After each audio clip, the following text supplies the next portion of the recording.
عزیز دوستو، بزرگ اور بھائیوں، اللہ تعالیٰ نے قرآن مجید میں ارشاد فرمایا کہ وَبَشِّرِ الَّذِينَ آمَنُوا وَعَمِلُوا الصَّالِحَاتِ، اے محبوب علیہ السلام خوشخبری دے دیں ان لوگوں کو جو ایمان لائے اور جنہوں نے نیک اعمال کیے، أَنَّ لَهُمْ جَنَّاتٍ تَجْرِي مِن تَحْتِهَا الْأَنْهَارُ،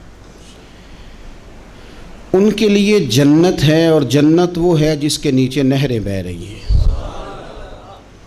اللہ تبارک و تعالیٰ نے اپنے محبوب کریم صلی اللہ تعالیٰ علیہ وسلم کے غلاموں کو خوشخبری سنوائی، اور سنوائی بھی حضور کے مقدس لبہائے مبارکہ سے۔ آپ انہیں خوشخبری دے دیں کہ ان کے لیے جنت ہے، باغات ہیں، اور باغات وہ ہیں جن کے نیچے نہریں رواں دواں۔ لیکن کن لوگوں کو؟ جو ایمان لائے اور جنہوں نے نیک اعمال کیے۔ کچھ نہ کچھ انسان کو نہ عمل کرنا چاہیے۔ وہ جو عمل ہے نا، کوئی بندہ اپنے عملوں سے جنت میں نہیں جائے گا، جنت میں خدا کے فضل سے جائے گا۔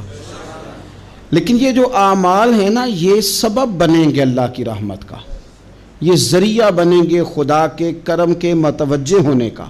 جب ہم نیک اعمال کریں گے تو اس عمل کی وجہ سے رحمت ہوگی، اور وہ رحمت ہمیں اللہ کے قریب بھی لے جائے گی، اور اس رحمت کی برکت سے رب جنت بھی عطا فرمائے گا۔ ہمارے ہاں یہ ہوتا ہے کہ ہم زیادہ تر چیزوں کو تقریر سننے کی حد تک لیتے ہیں، اچھی نصیحت کا لطف ضرور حاصل کرتے ہیں، اچھے جملے کو اپنے دل میں اس کی فرحت ضرور محسوس کرتے ہیں، لیکن عمل کی طرف نہیں بڑھتے۔ اس کا نقصان یہ ہوتا ہے کہ یہ معاذ اللہ ایک باقاعدہ شعبہ بن جاتا ہے کہ میں نے بڑی خوبصورت تیار کر کے تراش خراش کر کے بات کرنی ہے، بڑی عمدہ کرنی ہے۔ اچھے ادیب تو پیدا ہوتے ہیں، اچھے خطیب، اچھے واعظ، اچھے سننے والے، داد دینے والے تو پیدا ہوتے ہیں، لیکن اگر عمل کا شوق نہ پیدا کیا جائے تو پھر باتیں نشستن گفتن برخاستن تک رہ جاتی ہیں، اس کا لطف نہیں آتا۔ پھر تو تقریریں ہو رہی ہیں، ہوتی ہیں اور ہوتی رہیں گی۔ نتیجہ کیا نکلا؟ جو آدمی کہتا ہے میں اتنے سالوں سے تقریر سن رہا ہوں، تو سوال یہ ہے کہ بھئی اتنا سننے کے بعد تم سنورے کتنا؟ سننے کا ایک ہی مقصد زندگی میں آپ سمجھ لیں کہ سننے کا مطلب سنورنا ہے، اور اگر آپ نے خیر کی بات سنی اور آپ سنورے ہی نہیں، میں آپ کو دعوت فکر دیتا ہوں۔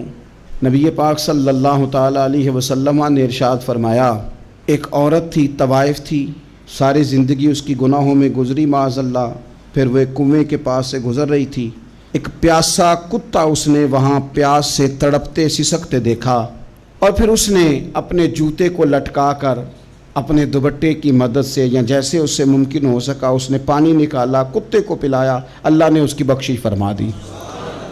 آپ ماشاءاللہ ہزاروں میں لوگ ہیں، آپ نے بڑی جلدی مجھے یہ بتانا ہے، یہ حدیث آپ نے پہلے بھی سنی ہوئی ہے نا؟ میرا خیال ہے کوئی بندہ نہیں رہا جس نے نہ سنی ہو، سنی ہوئی ہے نا ہم نے الحمدللہ۔ اتنے سارے بندے جو یہاں موجود ہیں انہوں نے سنی ہوئی ہے، تو ظاہر ہے امت مسلمہ میں جتنے لوگ ہیں ڈھیر ساروں نے یہ بات سنی ہوگی۔ لیکن میرا سوال یہ ہے، میں سڑکوں پہ روڈوں پہ سفر کرتا ہوں، ہم نے یہ حدیث درجنوں بار سنی کہ طوائف نے کتے کو پانی پلایا تو اس کی بخشش ہو گئی، لیکن حال یہ ہے کہ سڑک پر کسی گاڑی سے ٹکرا کر اگر کوئی کتا مر جاتا ہے، اب مر ہی گیا ہے، گاڑی والا، موٹر سائیکل والا، پجارو والا، بس والا کوئی اتنی جرت نہیں کرتا کہ لکڑی کے ساتھ، رسی کے ساتھ ہی پکڑ کے اسے سائیڈ پہ کر دے۔ وہ سڑک پہ مرا ہوا پڑا رہتا ہے، یہاں تک کہ گاڑیوں کے ٹائروں کے ساتھ اس کا گوشت لگ لگ کے سڑک صاف ہوتی ہے۔ اس محبوب کے ماننے والے، جس محبوب نے بتایا کہ طوائف نے پانی پلایا تھا، اور ہمیں سمجھ بھی آ گئی اور حدیث پڑھ بھی لی اور سن بھی لی، پھر اس ملک کی جو مسلمانوں کا ملک ہے اس کی سڑکوں پر مرے ہوئے کتوں کو اٹھائے بھی کوئی نہ، اور زخمی کتا زخمی ہو ہی گیا ہے، اب اسے سڑک سے سائیڈ پہ ہی کر دیا جائے کم از کم، تاکہ اس کی اگر جان باقی ہے تو بچ جائے۔ تو پھر مجھے بتاؤ نا میرے دوستو، ہم نے کس لیے تقریریں سنی ہیں، کس لیے خطبے سنے ہیں؟ واعظ و نصیحت کی مجالس کا مطلب ہم نے کیا سمجھا ہوا ہے؟ تقریر، تحریر، تصنیف، اچھی گفتگو، اچھا جملہ، اس کا معنی ہم کیا سمجھتے ہیں؟ تو آج جو خوبصورت گھڑیاں شب برات کی صورت میں ہمیں نصیب ہونے جا رہی ہیں، اس سے پہلے اپنے دل میں یہ ارادہ کرو کہ رب کریم نے ہمیں جتنا دین کا فہم دیا ہے، سمجھ دی ہے، علم دیا ہے، ہم ارادہ کرتے ہیں اب ہم صرف سنیں گے نہیں، پڑھیں گے نہیں، صرف بیان ہی نہیں کریں گے، ہم عمل بھی کریں گے۔ کوئی تھوڑا سا نا عمل کا رستہ بھی تو میرے عزیز ہونا چاہیے۔ اب مطلب بہت ساری جگہوں پہ جانے کا موقع ملتا ہے تو لوگ کہتے ہیں پیر صاحب ناراض نہ ہونا، ہم نے بڑا بندوبست کیا ہوا ہے، تقریر ذرا نہ 1.25 گھنٹہ کرنا۔ تو میں کہتا ہوں مثلاً آپ مجھے بتائیں نا 1.25 گھنٹہ تقریر کرا کے آپ نے کیا کرنا ہے؟ اگر تو آپ نے اس لیے بلایا ہے کہ جناب ایک بات سنیں گے، ایک واعظ ہوگا، سر دھنیں گے، تو وہ تو مجھے آتا ہی نہیں۔ تو میں تو مختصر بات کروں گا اور اتنی کروں گا جس کی ضرورت محسوس کروں گا۔ لمبی چوڑی تقریروں کا کیا مطلب ہے؟ ہم کیا چاہتے ہیں سوائے اس کے کہ جناب بات بڑی اچھی کانوں کو لگ رہی ہے، مزہ بڑا آ رہا ہے، تو آپ نے لیا کیا؟ نتیجہ کیا نکلا؟ میرے رسول پاک علیہ السلام کے صحابہ جو حضور سے نصیحتیں لیتے تھے وہ کیسی تھی؟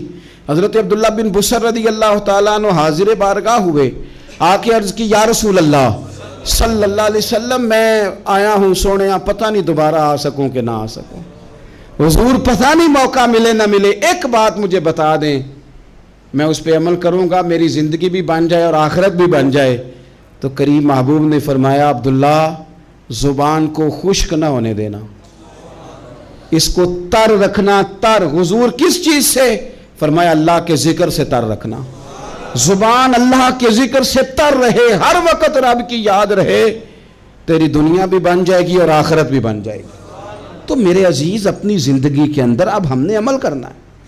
اور جناب کمال پھر یہ ہے کہ جب واعظ سننے کا شوق بڑھ جاتا ہے، تقریر سننے کا شوق بڑھ جاتا ہے، سننے سنانے کا خالی مزاج ہو جاتا ہے، پھر بندہ ڈھونڈتا پھرتا ہے کہ نئی سے نئی چیز کہاں ملتی، انوکھی سے انوکھی چیز کہاں ملتی، انفرادی سے انفرادی بات۔ میرے بھائی آپ ضرور سنیں، ضرور سنیں، مومن کی گمشدہ میراث ہے، حکمت جہاں سے ملے لیں، لیکن عمل کرنے کے لیے لیں، عمل کرنے کے لیے۔ اب میرا دل کرتا ہے اب ہماری چپ سے بھی لوگ سبق سیکھیں۔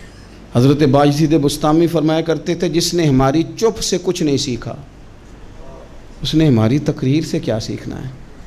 اب تھوڑا سا نا اشاروں کی بولی بھی سمجھیں، اب تھوڑا سا یہ بھی ہو کہ بس بات پوری ہونے نہ پائے اور انسان کی رغبت عمل کی طرف بڑھ جائے، یہ مزاج ہمیں دیا ہے۔ اب تو بھائی آ جائیں آپ، صبح بھی تقریر کر دیں، دوپہر کو بھی تقریر کر دیں، شام کو بھی تقریر کر دیں، تو پھر یہ بھی ہوتا ہے کہ جناب وہ بیان آپ نے جو سنایا تھا نا وہ ذرا دوبارہ سنا دیں۔ تو میں کہتا ہوں پہلے سننے پر عمل ہو گیا تو نہ کریں۔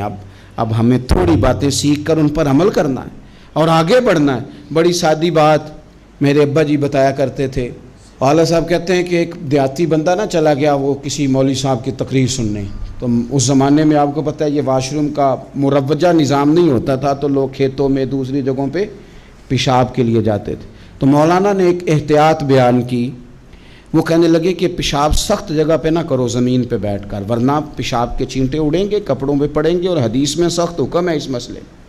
تو کوئی نرم جگہ ہو ایسی جہاں پیشاب کریں چھینٹے نہ اڑیں۔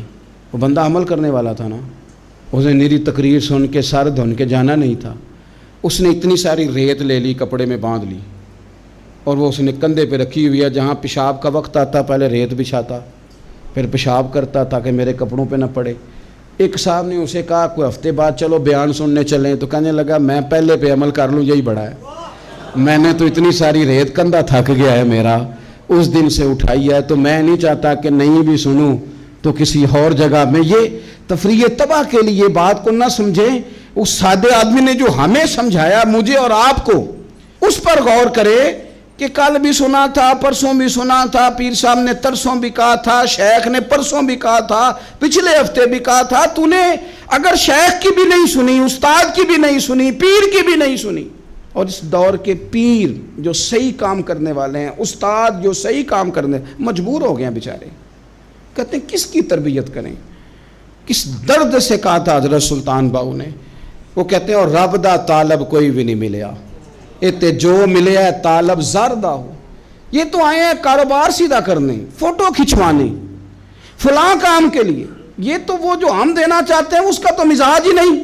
پہلے بھی میں نے کہا تھا، پھر کہتا ہوں مجھے شوق نہیں ہے، خدا مجھے معاف کر دے اس دن سے پہلے جس دن یہ شوق ہو کہ میں سویرے جاؤں گا تو نوٹ لاؤں گا، تو شام جاؤں گا تو نوٹ لاؤں گا۔ یہ شوق نہیں ہے، طبیعت نہیں ہے، من نہیں چاہتا۔